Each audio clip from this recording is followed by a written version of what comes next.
When you do this mini band exercise, you're going to put the mini band just above your knees. If you don't have a mini band, just tie a loop in your resistance tubing or your TheraBand. And then you're going to bend your knees so that your knees are bent to 90, your hips are bent to 90, and you'll pull your knees apart, bring them together, and then pull your feet apart.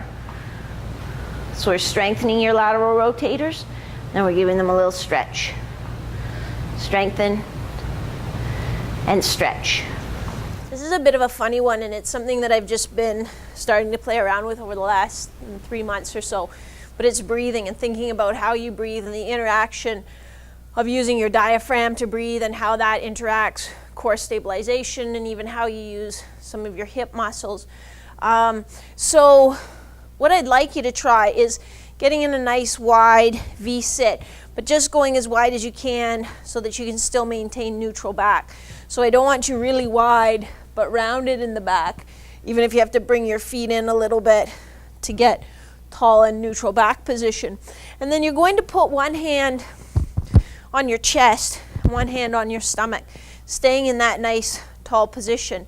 And then you're going to breathe, but what I don't want you to feel, sorry, I'm probably hitting the mic, is your chest rising. So I don't want the breath to be here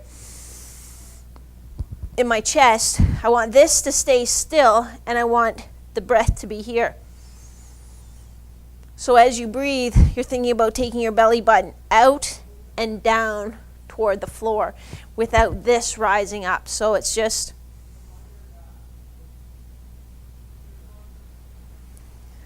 and it's not trying to take, a super big breath. You're really just trying to fill that capacity. Once you get the idea of not moving your chest but moving your belly button out and down, then imagine that you have like an inner tube around your waist. So not only are you trying to breathe out this way, but you're also trying to fill that inner tube out the sides.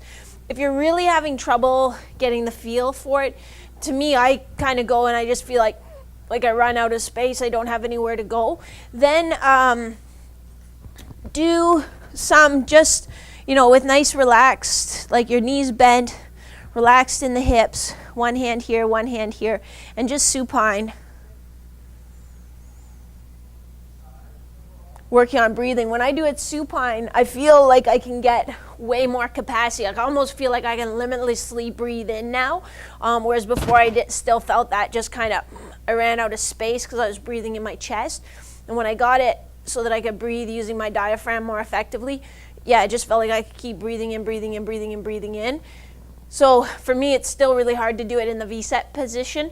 That's where I want to go with you. So I'll give you those options to play with those too, but don't spend too much time on it. Just practice it, and then if you get some, great, and if you start to lose it, then move on. To be honest with you, some people don't like doing these in the gym, and I can't say as I blame them, but they're really important glute activation exercises, so we need to do them, whether you do them in the gym or in the basement with the windows closed and the lights turned out. It's up to you. We're going to start in a hands and knees position.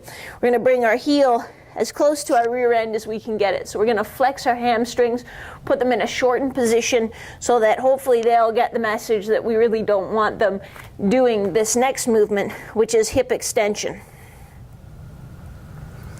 So I don't want any movement here, no movement in my lumbar spine whatsoever. You can see I'm not even or just barely getting my thigh in line with my torso. And that's because I'm a little bit tight in the hip flexor. So if I kept trying to push it to get up there, that would come from back extension, not hip extension. So watch yourself, and I think very few of you will get beyond even with your torso. This is one of my favorite core training exercises. I think it's also one of the hardest to do properly. It's a side plank with rotation. And the big thing is I want my hips and shoulders to rotate at exactly the same pace. So what usually happens is people bring their shoulders first, then they flip their hips, and then they chase back with their shoulders. I want everything at exactly the same time. This hand will go underneath each time. So go slowly. It should be about that slow when you rotate from side to side. Brace here.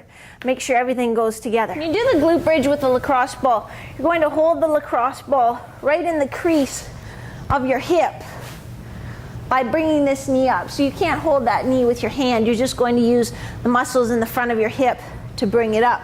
And then you're going to lift up and tap down. Now you should be tapping your bum down. I'm limited because I have my microphone on, so my mic pack taps down first. But if you come up and that ball's squeaking out like that, then you know you're losing your hip flexion, which tells you you're probably arching your back to get up there. So only go as high as you can without letting that ball fall out. Everything should tap down at the same time. Your low back and your bum all together. Now watch too, because some of you guys get crafty and you kind of set the ball in here so that even when you extend, you know, the ball kind of sits there on your lower belly. So don't do that. Make sure it's right in the front crease so that if you let up at all, it's going to fall out and give you away. So what we're going to do with this one, when you do your box hop up, you don't need to use a really, really high box. Because then guys just get really good at pulling their knees up. So we're going to use just a 16-inch box. You're going to hop as high as you can.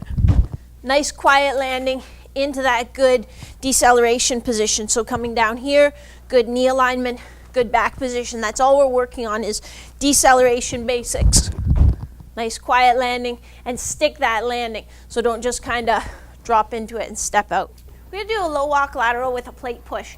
Don't panic. This is a bumper plate, so it's only 10 pounds. Not that much of a beast. But you're going to get in your nice low squat position, so or low athletic position really. So chest up, hips back, knees are bent to about 120 degrees of flexion there. And then you're going to step out. As you step, you're going to push. So you're staying down the whole time. You're not going to kind of bob up and down as you go. You just want to stay nice and low using this tempo. As you go with that, when you're doing your steps, make sure your shins are staying perpendicular to the floor. So I don't want your knees pinching in as you go. Keep them out nice and wide. And again, your head should just stay on one level as you go, keeping your chest up, shoulders back, nice low position in the legs.